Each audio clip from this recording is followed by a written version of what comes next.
Now let's move to the control frames, the last ones. Those are here to control the transmission in the sense make sure it's working seamlessly. So basically, you send a frame, remember, you acknowledge it. So that's a control frame, that's the got it frame. But there may be some cases where you send a frame and for some reason there is somebody else here. You send a frame to many devices and then there may be some other station there.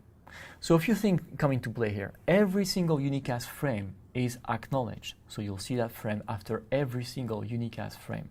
When you send a frame to many devices, multicast or broadcast, this one is not acknowledged. And if you think about it, it makes sense, right? Who would be acknowledging it?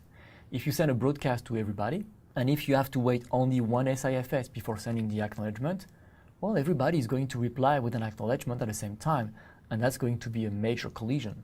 So when the frame is not unicast, when it's broadcast or multicast, it is not acknowledged, which has the consequence that you don't know if the frame was received by everybody. Some people, maybe not, you don't know.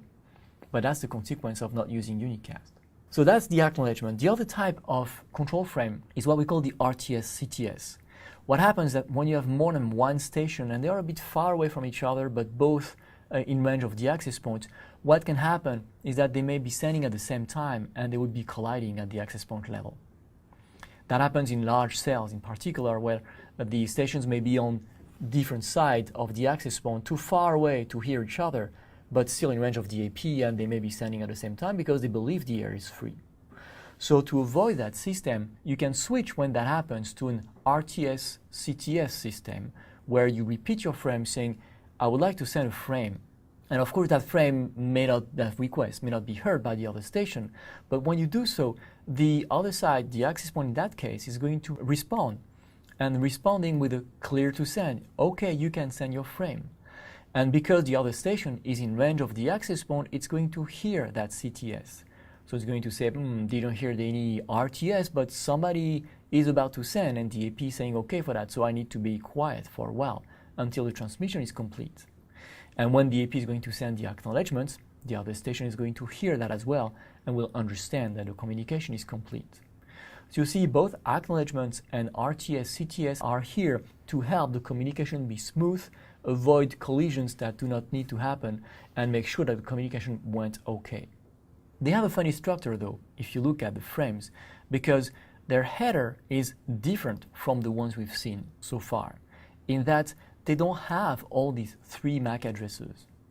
The acknowledgement and the clear to send only have the receiver address, they don't have the sender. And if you think about it, it's normal. You send an ACK because you received a unicast frame. So who can the sender be? Well, the one to which you send the unicast frame. That's the only solution. So there is no need to say who is sending it. It has to be that one.